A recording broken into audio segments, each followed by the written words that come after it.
Welcome to the channel, where every story hides something the world wasn't meant to see.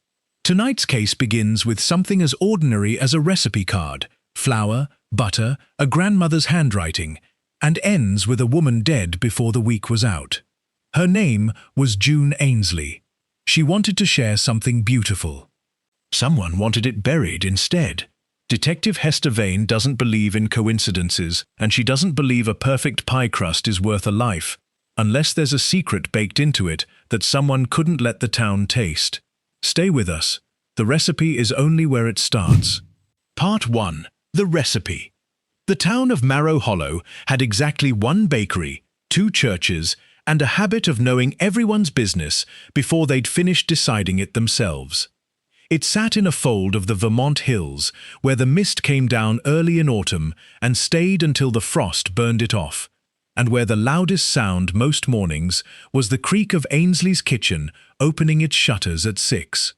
June Ainsley had run that bakery for 11 years, ever since her grandmother Constance passed and left her the building, the ovens, and a recipe box held shut with a rubber band gone brittle with age.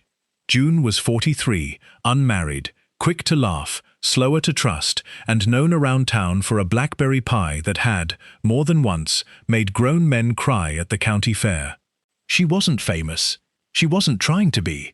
But that October, something in her shifted, and she decided, for reasons she told almost no one, that it was time to share. She posted the recipe on a Tuesday. It wasn't dramatic. A photograph of the pie, gold and glistening, blackberries bleeding gently through the lattice top. Underneath, in her looping handwriting scanned and uploaded to the town's community page, the recipe itself, her grandmother's recipe, word for word, down to the strange little instruction that had puzzled June for years. Let the filling rest exactly 40 minutes before it goes in the oven, no matter how impatient you are. My grandmother Constance gave me this, she wrote beneath it. She always said, the pie remembers who made it. I think it's time more people got to taste what she left behind. By Wednesday morning, half of Marrow Hollow had read it. By Thursday, 3 different regulars had come into the bakery just to tell her they'd tried it at home and it wasn't the same. Hers had something theirs didn't, some warmth they couldn't name. June laughed it off each time. It's just butter and patience, she'd say, wiping flour from her hands. But there was something underneath her smile that week. Something watchful, as if she were waiting to see who would come through the door next. One of the people who noticed was Hester Vane. Hester wasn't from Marrow Hollow originally.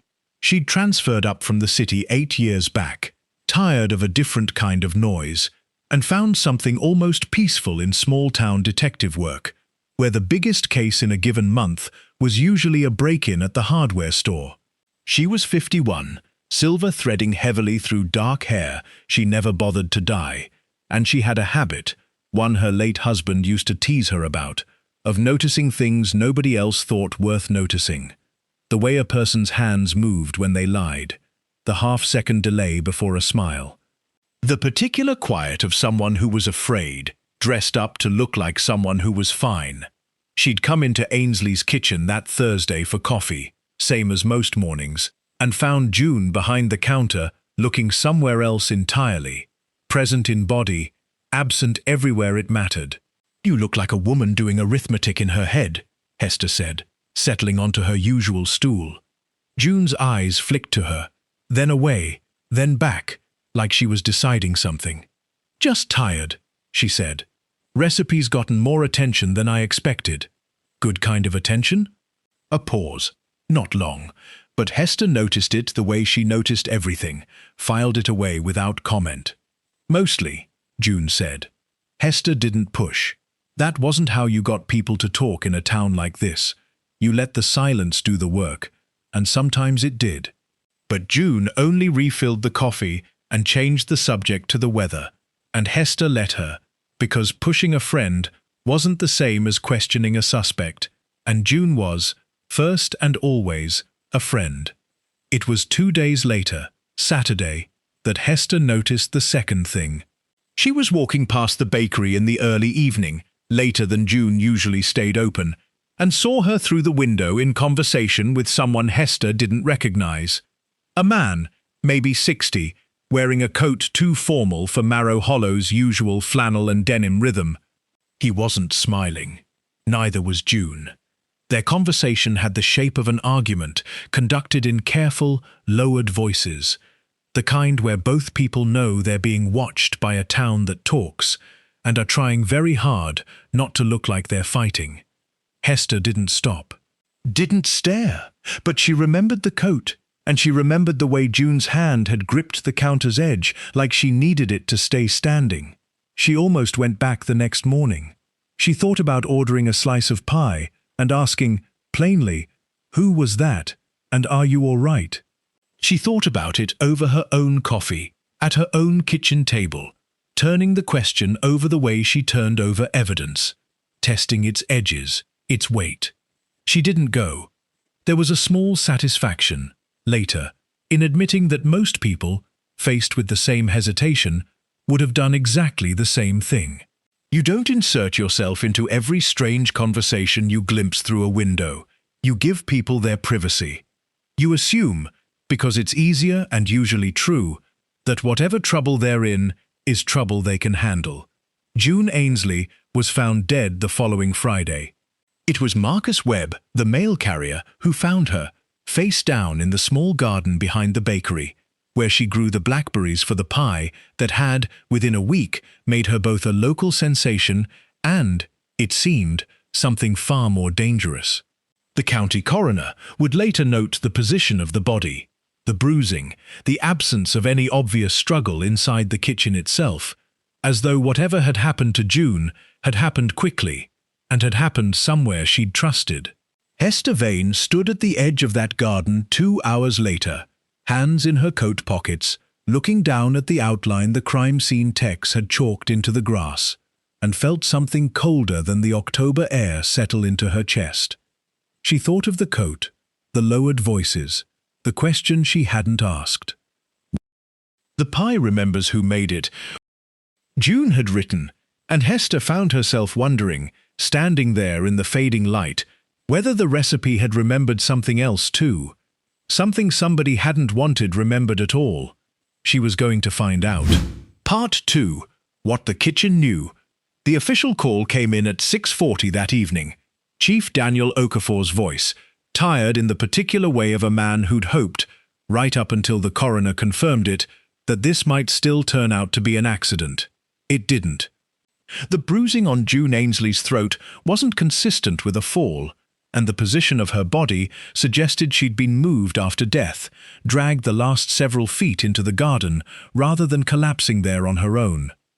"I want you on this," Okafor told Hester, standing at the edge of the taped-off yard as the last of the daylight went the color of a bruise itself.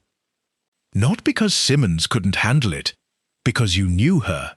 Hester didn't argue the point, though she understood exactly what he meant and what he was risking.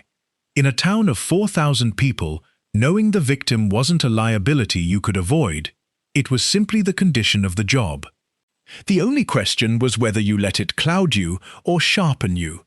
Hester intended it to be the latter. She started, as she always did, with the kitchen. Ainsley's kitchen at night, empty of customers and cooling ovens, felt like a different building entirely. The warmth gone out of it, replaced by a stillness that made every small sound conspicuous.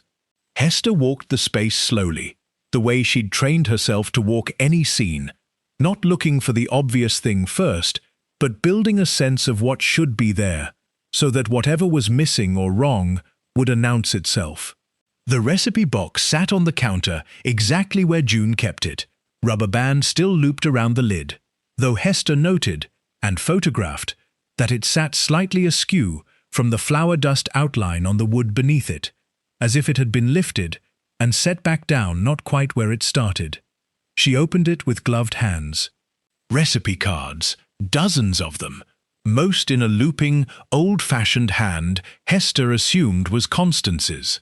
Near the front, freshly out of place among cards yellowed with age, sat a blank space, a gap where a card should have been, its absence marked only by a faint rectangular clean spot in the dust. Something had been taken. She bagged the box and moved on, working her way through the small office behind the kitchen, where June had kept her accounts. The books were meticulous. June had been, by every account, careful with money, in a way that suggested either natural discipline or old anxiety, the kind that comes from having once had too little of it. Nothing leapt out as suspicious. No debts that seemed disproportionate to a small-town bakery's modest, steady income. No sudden windfalls either, which struck Hester as its own kind of information.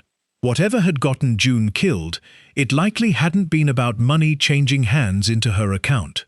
It was in the desk drawer that Hester found the letters, 3 of them, unsigned, typed rather than handwritten, a small oddity in itself, in a town where most correspondence between neighbors still ran through notes left on counters or brief, unhurried phone calls.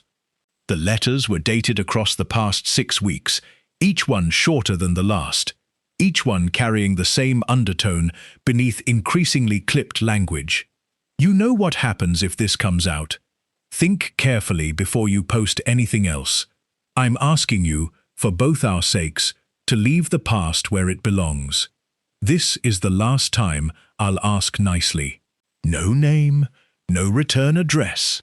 Hester read them twice, then a third time, feeling the particular chill that came from evidence that told you a great deal about a threat and almost nothing about who'd made it. She thought of the man in the formal coat. The next morning, she began the work that made up the unglamorous bulk of any investigation. People. She started with Marcus Webb, the mail carrier who'd found the body, a soft-spoken man in his 60s who'd delivered June's mail for 15 years and looked, when Hester spoke with him on his porch, as though he hadn't slept since Friday. She was kind to everybody, Marcus said, turning his cap over and over in his hands. Even when... He stopped. Even when what, Marcus? He hesitated long enough that Hester let the silence stretch, the way she had with June 8 days before, though this time she didn't intend to let it go unfilled. Even when people weren't kind back, he finished, finally. There was a fella.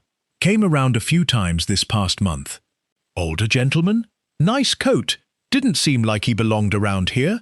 Never caught his name. She always seemed smaller after he left. Smaller how? Like she was holding something in. June wasn't a woman who held things in, normally. She said what she thought. He looked up at Hester with something close to guilt. I should have asked her about it. Didn't feel like my business. Hester recognized the sentence for what it was, the same reasoning she'd used on herself, standing outside that bakery window 8 days earlier. She didn't offer him absolution for it. She wasn't sure she'd earned the right to offer her own yet. Next came Rosalind Pratt, who ran the flower shop 2 doors down and had known June since childhood. The closest thing June had to family left in Marrow Hollow, now that Constance was gone and June's parents had passed years before in a car accident Hester remembered only distantly from old case files. Rosalind was in her element grief, made brittle rather than soft, sharp-edged with the kind of anger that often masked fear. She told me she was scared, Rosalind said, arms crossed tight over a cardigan, 2 sizes too large, as though she'd shrunk inside it since Friday.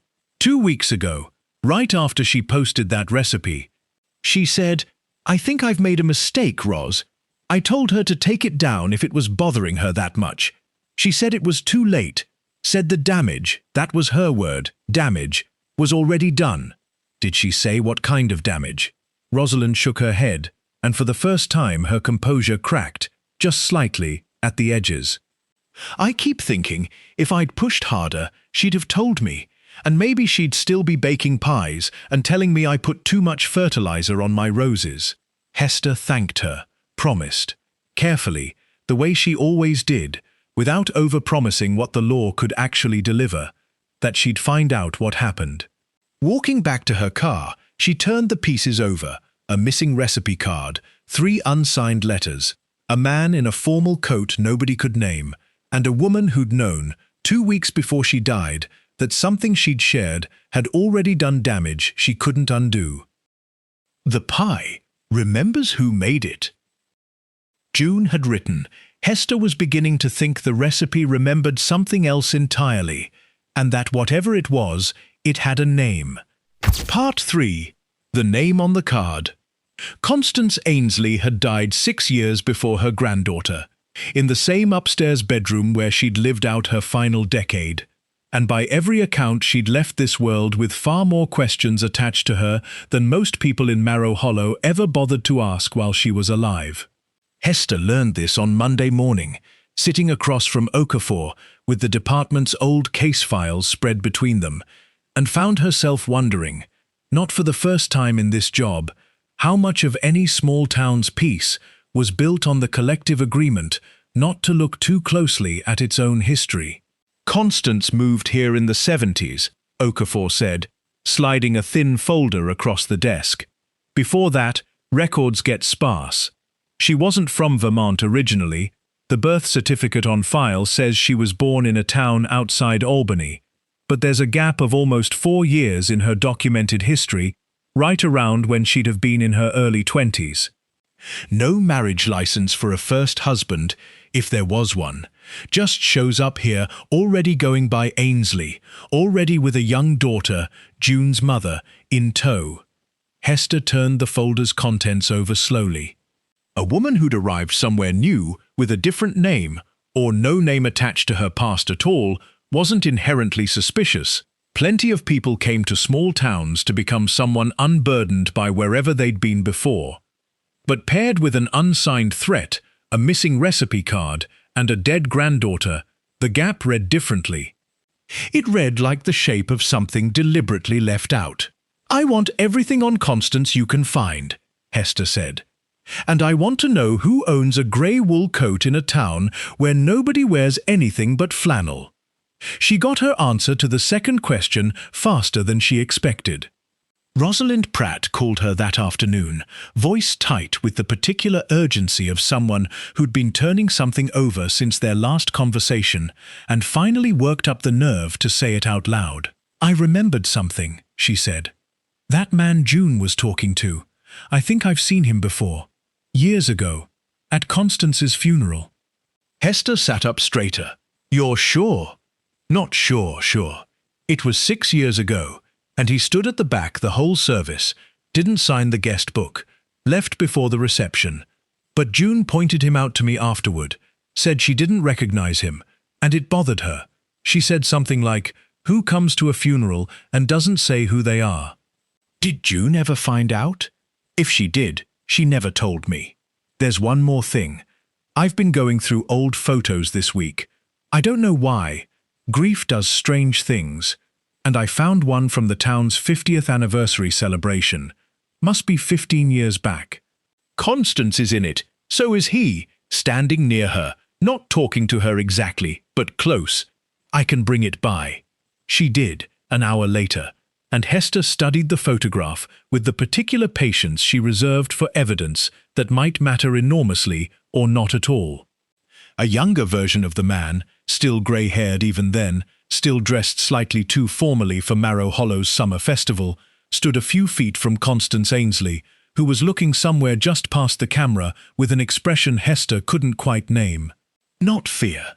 Something closer to old, careful wariness. The look of a woman keeping a practiced eye on a threat she'd learned to live alongside rather than confront. Hester had the photo scanned and circulated quietly among the department, and by Wednesday she had a name. Edmund Halloway, 62 years old, resident of a town 3 hours south, retired from what his public records vaguely listed as private legal consulting. No criminal record. No obvious connection to Marrow Hollow beyond, it seemed, a habit of showing up at the edges of Constance Ainsley's life for at least the past 15 years without ever stepping fully into it. She drove down to see him on Thursday, unannounced, the way she preferred first interviews to happen, before anyone had the chance to compose themselves into a story. Halloway's house was neat, expensive, and told her almost nothing about the man who lived in it, No photographs on the walls, no clutter of a life lived comfortably, just the studied blankness of someone who'd spent decades making sure nothing personal was on display. He answered the door in shirt sleeves, and Hester watched his face carefully as she introduced herself and mentioned June Ainsley's name. There it was, the half-second flinch she'd been trained to catch, gone almost as quickly as it appeared, replaced by a composure so smooth it was itself a kind of evidence. "Terrible thing," he said. "I read about it. You knew her. I knew of her." He didn't invite Hester inside, which she noted without comment.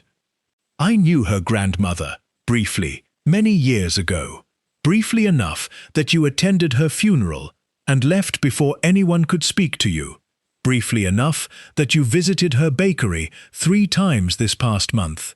And briefly enough that you were standing at her side at a town festival 15 years ago." The flinch again, smaller this time, and something shifted behind his eyes. Not guilt exactly, Hester thought, but calculation, the visible process of a man deciding how much of the truth could survive being spoken aloud. "I don't know what you think you know," he said, "but I didn't hurt that young woman. I have no reason to." "Then give me a reason to believe you. Tell me what you and Constance Ainsley were to each other, and what you were asking June to keep buried." For a long moment, Halloway said nothing, and Hester let the silence do what it always did, pressed against him until something in it gave. When he finally spoke, his voice had lost its careful evenness. "Constance and I share a history that has nothing to do with recipes or blackberry pie," he said. "A history I have spent 40 years making sure stayed private, for reasons that are mine and not yours. When June posted that recipe, when she started telling the whole town her grandmother's private business, word for word, like it was hers to give away, I asked her to stop. That's all. I asked her to stop." Asking, Mr. Halloway, doesn't usually come with 3 unsigned letters and a line about what happens if this comes out. His jaw tightened, and for the first time, something like fear moved across his face. Not the fear of a man caught, Hester thought, but the fear of a man who understood, only now, exactly how much trouble his silence had already brought him. "I think," he said quietly, "you should sit down. This is going to take a while." Part 4. What Constance buried Hester didn't sit down. She'd learned long ago that standing kept a witness, talking faster than any comfort she could offer them. And Edmund Halloway, despite the composure he'd worn like armor at his front door, had the look of a man who needed to talk more than he needed to be comfortable. So she stood in his sparse, expensive hallway, notebook in hand, and waited. "I met Constance in 1974, he said finally, leading her instead into a small study off the hallway. The first room in the house that looked lived in, bookshelves crowded, a desk scattered with papers he made no move to hide. I was 26, she was 23, and going by a different name entirely. Constance wasn't the name she was born with. What was? Eleanor Voss. He said it like a word he hadn't spoken aloud in years, testing its weight. She grew up outside Albany, in a household I understood, even then, to be violent. Her father had connections, not the kind you'd find in a phone book, the kind that got people quiet cooperation from local police, quiet silence from neighbors. When Eleanor turned 22, she disappeared. Officially, she was never found. Unofficially, I helped her disappear. Hester kept her expression neutral, though something in her chest had gone very still. You were involved with her. I was a young lawyer, junior at a firm that occasionally did work adjacent to her father's business. Enough that I understood what kind of man he was, and enough that when Eleanor came to me, terrified, asking if there was any legal way out from under him, I told her the truth. There wasn't. Not one that would hold. Not against a man like that. So I helped her, the only way that would actually work. New name, new town. A trail cold enough that even someone with his resources gave up looking after a few years. And in exchange? Something flickered across his face, not quite shame, but close to it. In exchange, she promised me one thing, that whatever we'd done, whatever laws we'd bent making it happen, would stay buried with both of us. Her father wasn't the kind of man whose grudges expired. Even decades later, even after he died, which he did, 11 years ago, there were people connected to him, business partners. A son from a second marriage, who I have reason to believe still holds resentments about money that went missing when Eleanor left.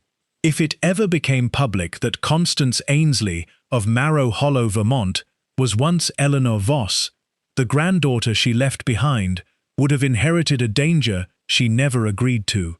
"You asked about the festival photo," he added, before Hester could press further. "And I'd rather explain it than have you assume the worst. I never stopped checking on her, not visiting. I understood the danger in that, understood it better than anyone, but watching, quietly, from a distance, every few years, to be sure she was still safe and still herself. The 50th anniversary was one of the rare times I let myself get close enough to actually see her face. It was reckless. I knew it then. But 40 years of guilt makes a man reckless in small ways, now and again. Hester wrote steadily, though her mind was already working several steps ahead. "The recipe card that's missing from June's box. What was on it?" Halloway's silence answered before his words did. "Constance kept a card," he said slowly, "tucked inside her recipe box, of all places. Hidden in plain sight, she used to joke, because nobody looks twice at a recipe box. It wasn't a recipe, it was a record. Names, dates, a rough account of what happened the year she left, written down not to expose anyone, but as insurance. In case her father's people ever came looking, she wanted proof of who she'd been and why she'd run, something she could use to protect herself if it ever came to that. And June found it." I don't know that June understood what she'd found, but somewhere in scanning that recipe box to post the pie recipe online, I believe she photographed or handled that card, and I think, though I can't prove it, that whoever else has been watching that bakery saw the post and recognized something in it. A phrase, a name half visible in the background of a photo she never meant to include. Something. "You said, whoever else. You're not the only one who's been watching her." Halloway's hands, folded on the desk, tightened. "No," he said, "I'm not. I sent the letters, Detective. I'll admit that now, because I understand how it looks, and because I'd rather you know the truth than waste time chasing me as her killer while whoever actually did this walks free. I sent them because I panicked." 40 years of silence, and suddenly a young woman is posting her grandmother's private life to a town message board for the sake of a pie recipe. I wanted her to stop before someone worse than me noticed. I was clumsy about it. I was frightening, and I regret that more than I can say. But I never went near that bakery on the night she died. I was 3 hours away, and I can prove it. Then who else has been watching her? "A man came to my house 2 months ago," Halloway said, and something in his voice had gone quieter, more careful, the tone of a man choosing each word like it might detonate. "Called himself Grant. Didn't give a last name. Said he represented interests connected to the Voss family. Old money, old grudges, the kind that doesn't die just because the man holding it does.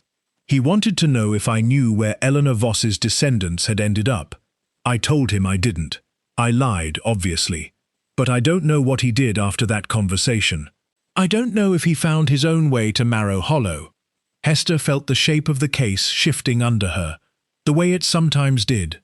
Not a single simple thread pulling loose, but a whole tapestry rearranging itself into something larger and more dangerous than she'd first understood. A woman who'd spent 50 years disappearing from a violent past, successfully enough to raise a daughter and a granddaughter in ignorance of it. Until that granddaughter, in an act of nothing more sinister than love and pride in a family recipe, had unknowingly reopened a door that should have stayed shut forever. "I need everything you have on this man Grant," she said.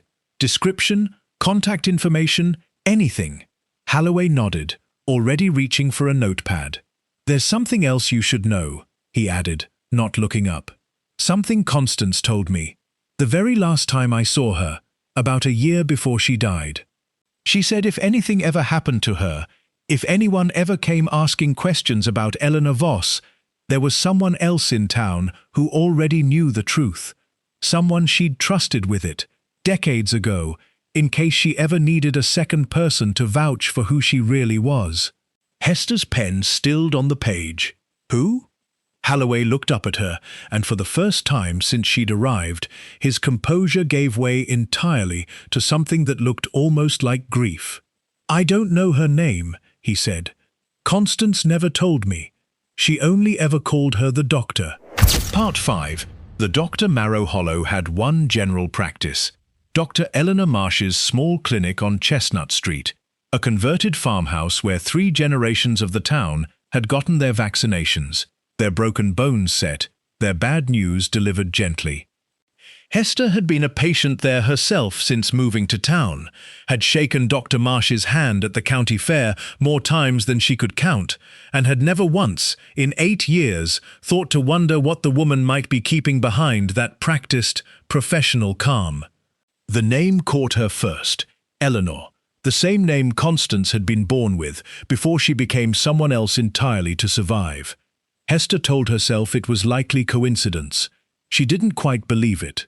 She drove back from Holloway's house that evening, with the radio off, turning the pieces of the case over, in the quiet, the way she preferred to think. No distractions, no half-formed theories rushing ahead of the evidence. A woman who'd fled a violent household 40 years earlier remade herself so completely that even her own daughter likely never knew the truth. A granddaughter who'd innocently exposed a fragment of that history to the entire town, not understanding what she carried in that recipe box. A man calling himself Grant, connected to old money and older grudges, asking after Eleanor Voss's descendants 2 months before June died. And now, somewhere in Marrow Hollow, a doctor who might be the last living person who knew the whole truth. Hester didn't sleep well that night. She rarely did, in the early stretch of a case, when the shape of things was still forming. But this one kept her staring at her ceiling longer than most, turning over the particular cruelty of it. June hadn't done anything wrong. She'd shared a piece of her grandmother out of love, out of pride, out of the kind of open-hearted generosity that had made her, by every account, one of the most well-liked people in town. And it had gotten her killed. She went to see Dr. Marsh the next morning, arriving before the clinic officially opened, catching the doctor alone in her small office, with a cup of coffee going cold on the desk beside her. Dr. Marsh was perhaps 70, silver-haired, sharp-eyed in the way of someone who'd spent a career reading what patients weren't saying as carefully as what they were. When Hester mentioned Constance Ainsley's name, something crossed the older woman's face. Not surprise, Hester noted immediately, but a kind of weary resignation, as though she'd been waiting a long time for this conversation to finally arrive. I wondered when someone would come asking, Dr. Marsh said, setting down her coffee cup with careful precision. I suppose I hoped it would be a long time yet, or never. Then you know why I'm here. I know that June is dead, and I know that means something I've kept quiet for 40 years may finally be the reason. Dr. Marsh's composure cracked slightly at the edges, grief and guilt tangled together in a way Hester had seen too many times in this job to mistake for anything else. I told Constance, years ago, that secrets like hers don't stay buried forever. She didn't want to hear it. But I think, toward the end, she started to believe it herself. Tell me how you knew her. All of it. Dr. Marsh's story matched Holloway's in its broad strokes. Constance's arrival in Marrow Hollow decades earlier, a woman clearly running from something, though Dr. Marsh's version came from a different angle entirely. I treated her, early on, for injuries that didn't match whatever explanation she gave me, the doctor said. I've spent 40 years in this profession, detective. You learn to recognize the difference between an accident and something else. I never pushed her to tell me the truth. But one night, years later, must have been the early 90s, June would have been a small child. Constance came to me in a state of genuine panic. Someone had been asking around town about a woman matching her old description. She was terrified, and she needed someone to talk to who wasn't going to report it or gossip about it. She told me everything that night. Eleanor Voss, her father, what she'd left behind. And you never told anyone. Never. Not June, not the police, not another living soul, until you walked through that door this morning. Dr. Marsh's hands were steady, but her voice had begun to shake, just slightly. I made her a promise. I've kept it, even now, even knowing it might have cost that poor girl her life. Hester studied her carefully, weighing the doctor's grief against the cold, practical part of her mind that never fully stopped working, even in the presence of someone else's genuine pain. Did anyone ever come to you, asking about Constance or about Eleanor Voss recently? Dr. Marsh hesitated. A beat too long, Hester thought, for someone with nothing left to hide. A man, she said finally, about 2 months ago, introduced himself as a genealogist doing research into old Voss family history for a client. Asked if I knew anything about a woman who might have settled in this area decades back, changed her name, started fresh. I told him I didn't know what he was talking about. I've told that lie enough times over the years that it comes easily. Description? 50s maybe. Well-dressed, but not comfortable in it, like a man wearing someone else's suit. Quiet voice. He left a card. I threw it away, foolishly. But I remember the name on it. Grant Halbrook. Halbrook Genealogical Research. Hester felt something tighten in her chest. The particular electricity of a first name and a surname finally locking together into a single, searchable identity. Grant.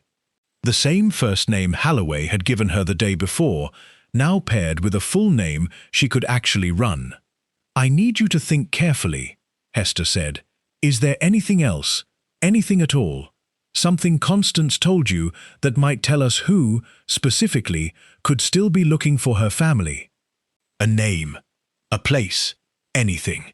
Dr. Marsh was quiet for a long moment, her eyes distant, reaching back across 4 decades of a promise she'd never broken until this moment. There was one thing, she said slowly. Constance mentioned a half-brother. Her father's son from a much later marriage, decades younger than her.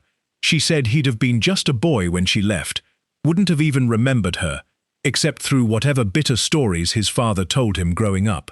She said if anyone ever came looking with real determination, real resources, it would be him. She never told me his name, but she said one thing I've never forgotten. What did she say?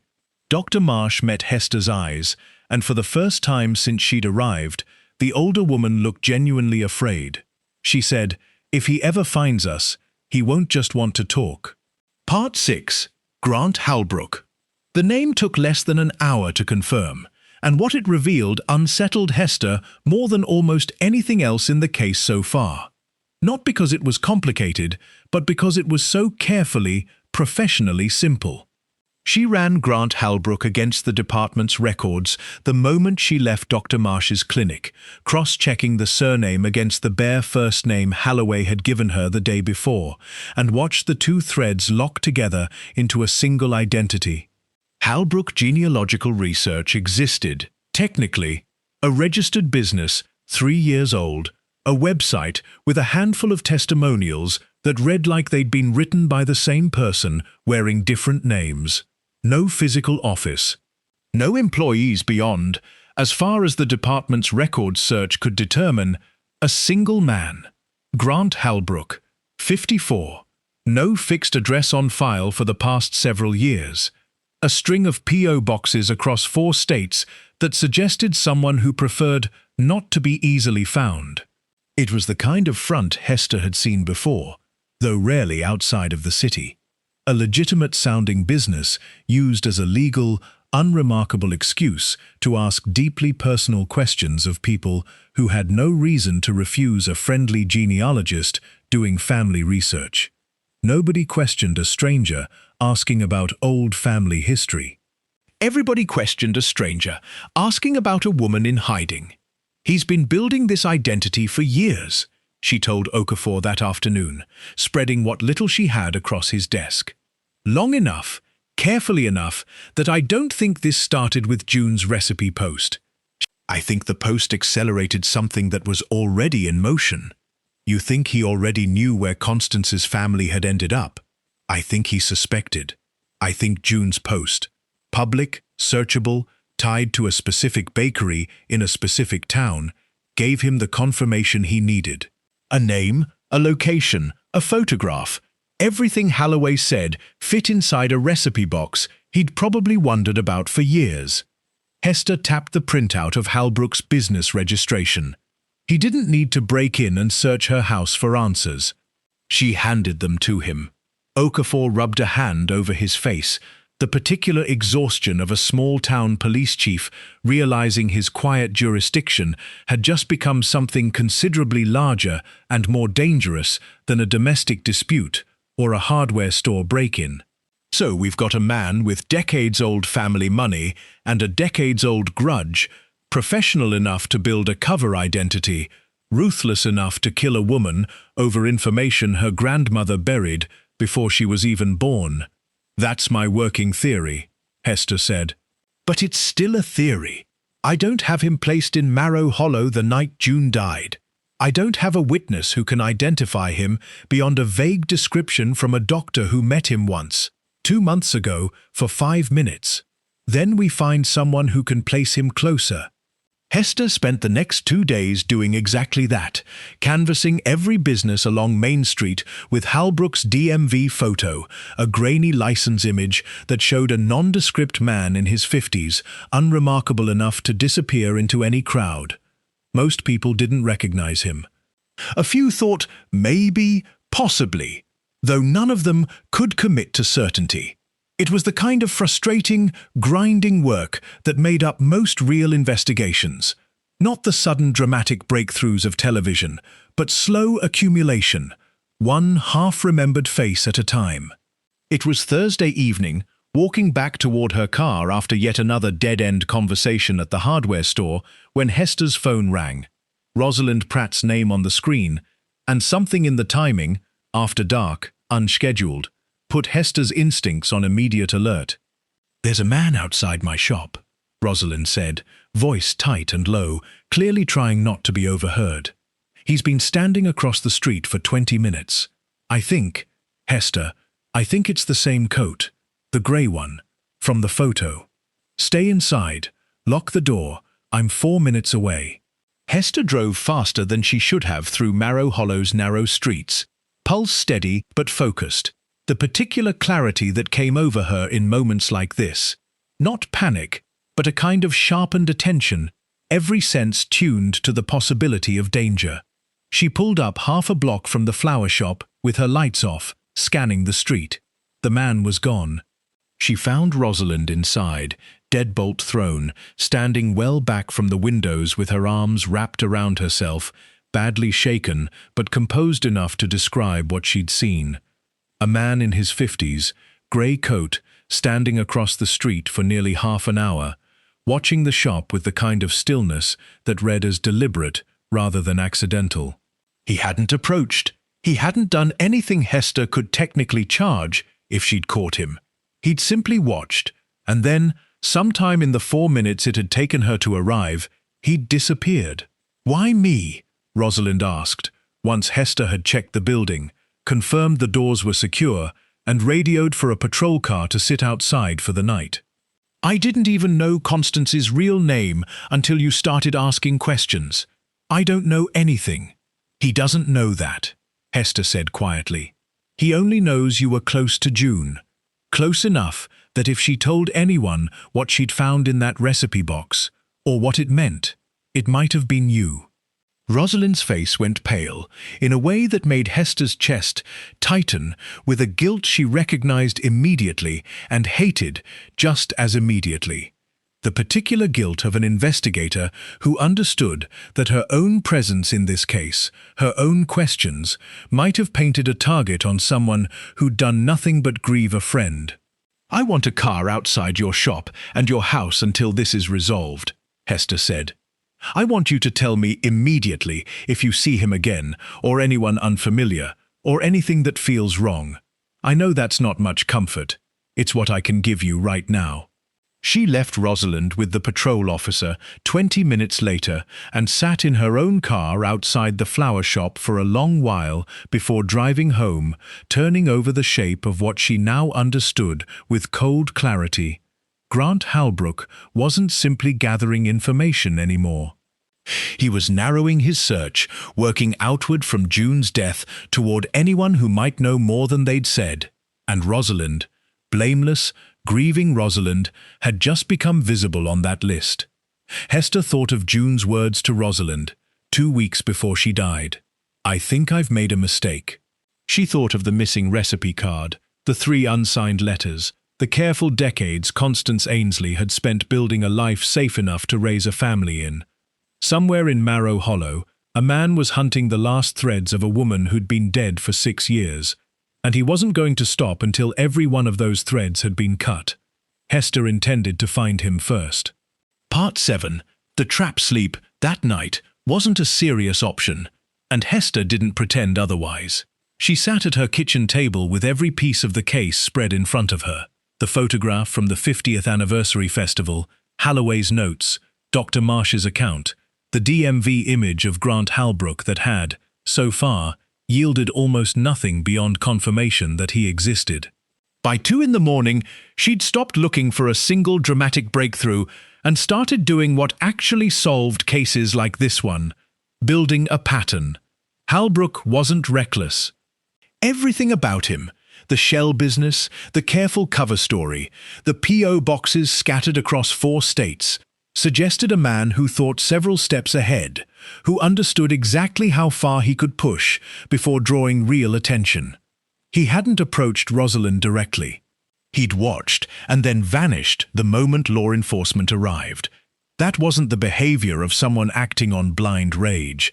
It was calculated, patient, the behavior of a man who'd been circling this family for years and had no intention of getting caught this close to whatever he considered the finish line.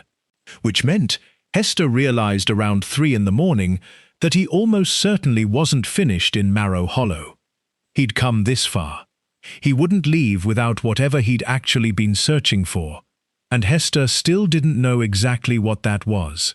Money, perhaps, if there really had been funds that vanished with Eleanor Voss decades ago, as Halloway had suggested. Or something less tangible, the particular, ugly satisfaction of finishing something his father had started and never completed. Either way, Hester understood the shape of the problem now. She couldn't wait for Halbrook to make the next move. She needed to give him a reason to come to her. She brought the idea to Okafor first thing the next morning, laying it out with the same careful precision she'd used to build the case itself. "We use the recipe box," she said, publicly. A statement to the local paper, something about new evidence recovered from Ainsley's kitchen related to June's death, vague enough that it doesn't compromise the actual investigation, specific enough that if Halbrook's still watching this town as closely as I think he is, he'll understand exactly what it means. That the card he thinks is missing, the one with names and dates, might not be gone after all. Okafor's expression tightened. "You're using yourself as bait. I'm using information as bait. If he comes, I intend to be ready for him." She met his eyes steadily. "Chief, this man has already killed 1 woman over information that might not even still exist. He watched a grieving friend of hers from across the street for half an hour. He's not going away on his own, and I'm not willing to wait for him to find his next target before we finally get ahead of him." It took convincing, and a great deal of careful planning. Surveillance positioned discreetly around Ainsley's kitchen. A patrol car rerouted to sit unobtrusively at the edge of town. Hester's own presence built into a plausible, unremarkable pattern that wouldn't spook a man as careful as Halbrook clearly was.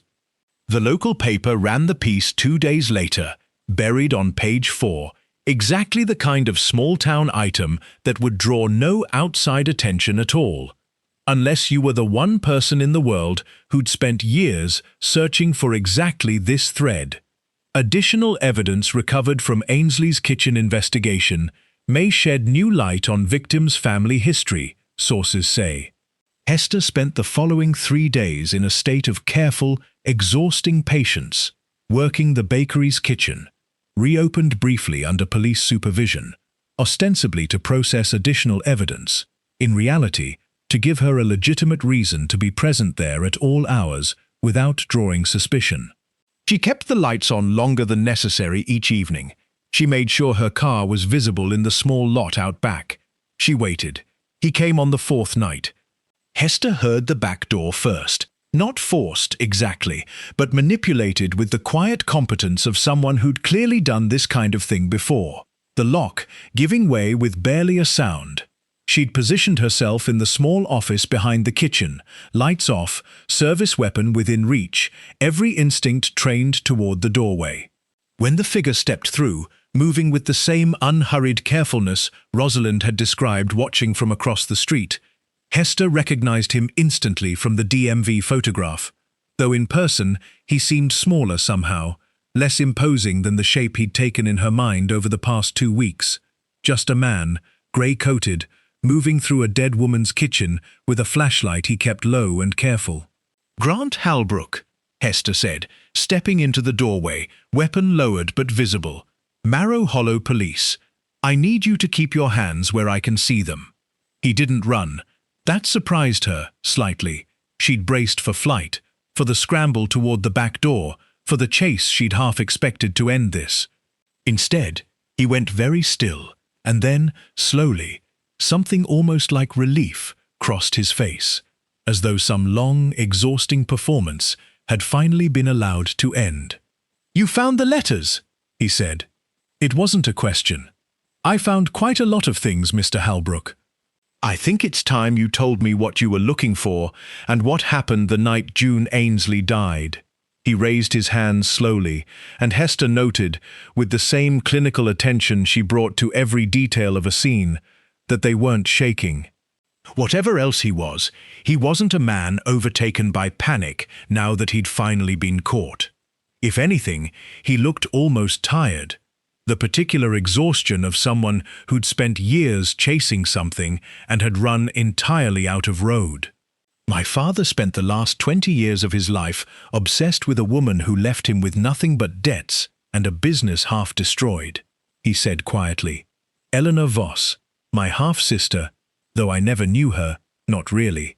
She was gone before I was old enough to understand what her leaving even meant.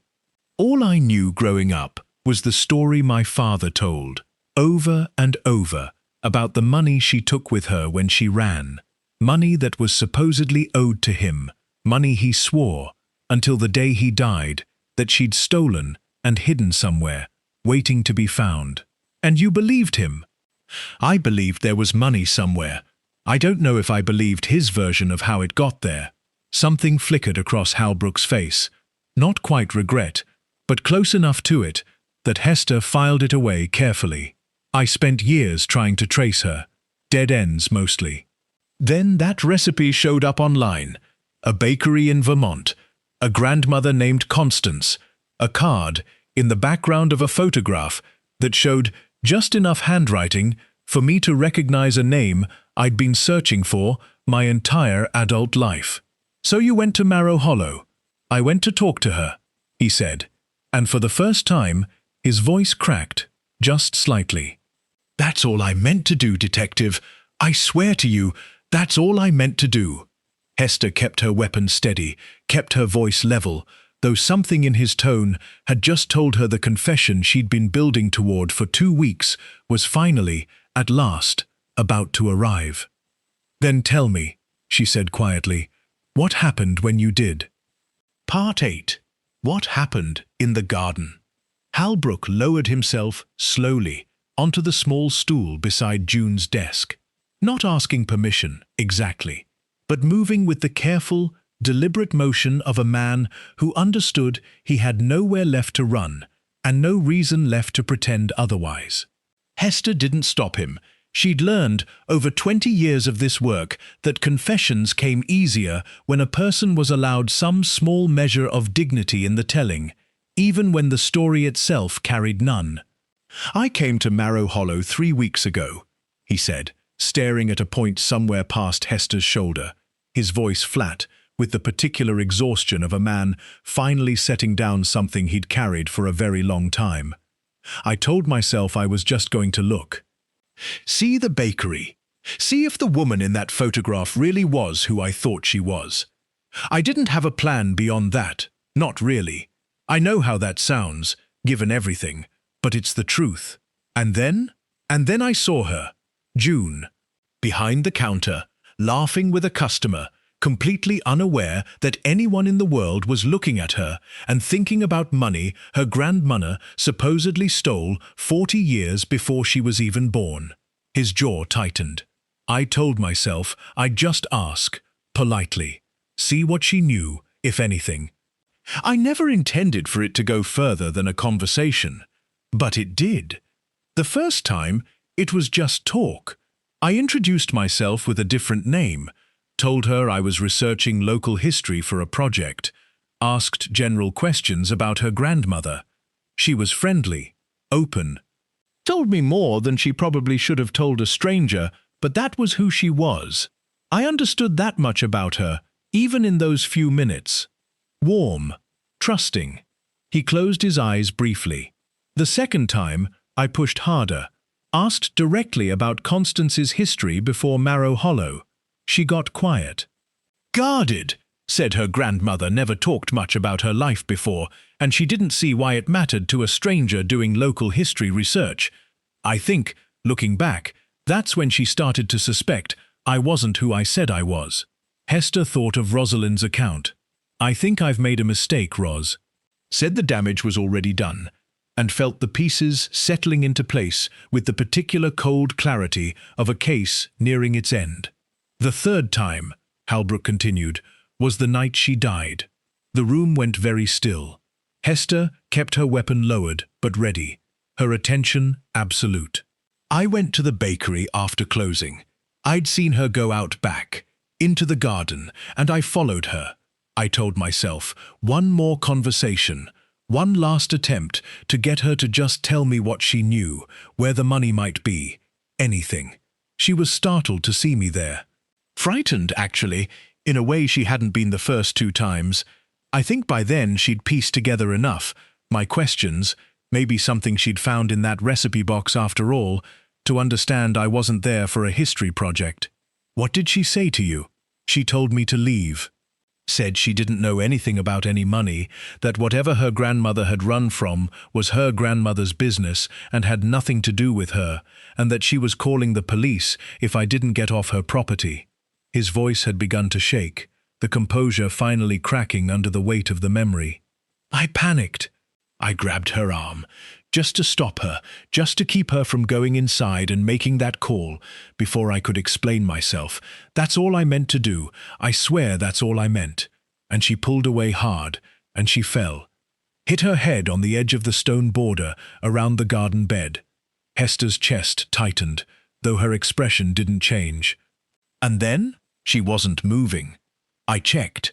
I checked for a pulse, and there wasn't one, or I couldn't find one. I don't know which. I'd never—" He stopped, swallowing hard. I panicked again. I know how that sounds. I know it doesn't matter now. That panic isn't an excuse. But I need you to understand, I never went there intending to hurt her. I moved her, tried to make it look less like what had actually happened, and then I left. I've spent every night since then telling myself it was an accident, that I wasn't a murderer, just a man who'd made a terrible mistake and been too much of a coward to face what it actually meant. The bruising on June's throat, bruising the coroner had flagged as inconsistent with a simple fall, sat in Hester's mind now as its own small, damning piece of evidence, one Halbrook's account conveniently failed to address. She let the silence stretch, watching him carefully, and when he didn't fill it, she pressed. The coroner's report shows bruising on her throat, Mr. Halbrook, bruising that doesn't match a fall against a stone border. For the first time since he'd sat down, Halbrook's composure shattered completely. He put his head in his hands, shoulders shaking, and when he spoke again, his voice had dropped to something barely above a whisper. "She wasn't dead when I checked," he said. "I think I knew that. I think some part of me knew, and I was too afraid of what would happen if I called for help. Too afraid of everything unraveling, my father's obsession, my own years wasted chasing a ghost, that I let my fear decide for me, instead of doing the one thing that might have saved her." He looked up, and his eyes were wet, wrecked with something that looked, finally, like genuine horror at himself. "I didn't mean to finish what I'd started, but I did. God help me, I did, and I've told myself every night since that it was already too late to matter, when the truth is, I made sure of it." Hester stood in the quiet kitchen where June Ainsley had spent 11 years baking pies that made grown men cry at the county fair, listening to the confession of the man who'd taken her life over money that may never have existed at all, over a grudge inherited rather than earned, over a fear so consuming it had turned a frightened man into someone capable of finishing what an accident had merely begun. "Grant Halbrook," she said quietly, stepping forward to formally place him under arrest, reciting the words she'd said more times than she could count over the years, though never, in 8 years in Marrow Hollow, over a case that had cut this close to the bone. "You're under arrest for the murder of June Ainsley." He didn't resist, he simply nodded, the fight gone out of him entirely, and let her lead him out through the kitchen's back door, past the small garden where June had grown blackberries for a pie that had, in the end, remembered far more than anyone had ever intended it to. Part 9. What the Recipe Remembered. The trial, when it came 6 months later, was a quiet affair by the standards of the cases that made headlines. No cameras crowding the courthouse steps. No reporters camped outside Ainsley's kitchen. Marrow Hollow preferred it that way, Hester thought, watching the proceedings from a seat near the back of the small county courtroom. The town had never wanted its grief turned into spectacle.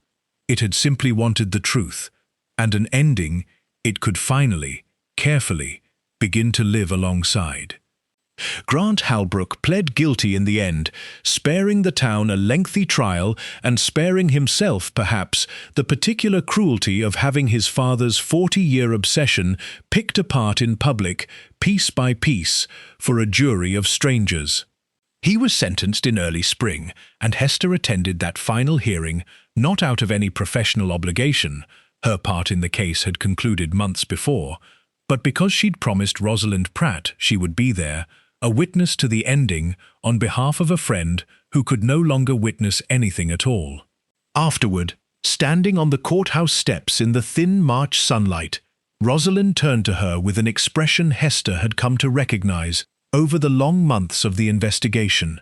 Grief that had softened, slightly, into something more bearable, though never fully into peace. "Do you think she knew?" Rosalind asked. "At the end, do you think June understood any of it? Constance, the money, all of it? Or was she just scared and confused and gone before any of it made sense?" Hester considered the question carefully, the way she considered most things, unwilling to offer comfort dressed up as certainty. "I think," she said finally, "that June understood enough to be frightened, and not enough to know why. I think that's its own kind of tragedy. But I also think she never stopped being exactly who she was, right up until the end. The woman who told a stranger asking too many questions to get off her property, rather than the woman who might have simply given him whatever he wanted to make him leave. She stood her ground, Ros. Scared as she must have been, she stood her ground. It seemed to help, slightly. Hester wasn't sure anything could help completely, not for a woman who'd lost the closest thing she had to family. But she'd learned, over the years, that small, true things mattered more than large, comforting lies, and she offered Rosalind the truth because it was the only thing she had left to give her. There was a postscript to the case that never made the local paper, one Hester carried privately in the months that followed. A conversation with Dr. Marsh, weeks after Halbrook's arrest, in which the old doctor had finally, fully unburdened herself of the last piece of Constance's story she'd been keeping. Constance had left behind, it turned out, a modest sum of money in a private account Dr. Marsh had helped her establish decades earlier, under her true name, held in trust in case any of Eleanor Voss's family ever came looking with real need rather than real menace. It wasn't the fortune Halbrook's father had spent a lifetime imagining. It was simply a woman's careful insurance against a past she'd never quite trusted to stay buried. Proof, in the end, that Constance had spent her whole life preparing for exactly the danger that eventually found her family, even as she'd hoped, desperately, that it never would. Hester made sure the funds were properly settled. The modest account finally closed out and folded, at Dr. Marsh's quiet suggestion, into a small scholarship fund at the county's culinary school, established in June's name, for young bakers who couldn't otherwise afford the training. It felt, to Hester, like the only fitting use for money that had cost so much and meant, in the end, so little compared to what had actually been lost. Ainsley's kitchen reopened in April, under Rosalind's careful management, though not, at first, under Rosalind's own hands at the ovens. She'd hired a young baker from 2 towns over, a quiet woman named Priya who'd grown up idolizing June's pies from a distance and approached the job, Rosalind told Hester, with something close to reverence. The bakery kept June's recipes. It kept her name on the sign. And on the community board, where June had once posted her grandmother's blackberry pie recipe to the entire town, Rosalind posted something new the week the bakery reopened.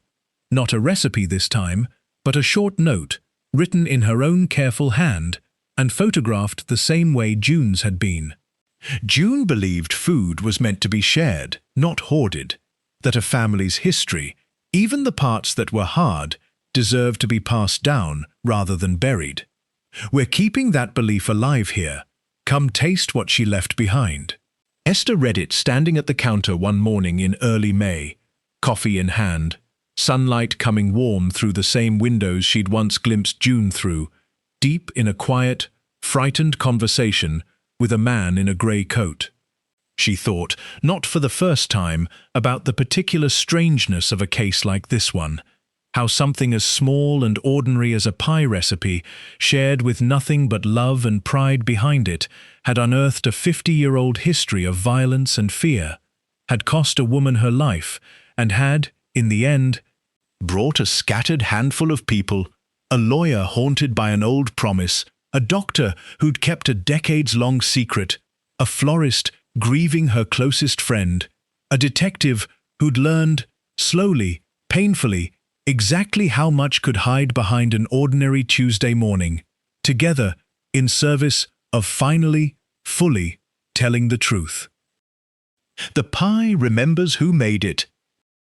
June had written all those months ago, never understanding quite how true those words would turn out to be. Hester liked to think, standing there with her coffee slowly cooling, that the recipe remembered something else too, now, not just Constance, not just the fear she'd carried, and the daughter and granddaughter she'd protected without ever telling them what she was protecting them from, but June herself.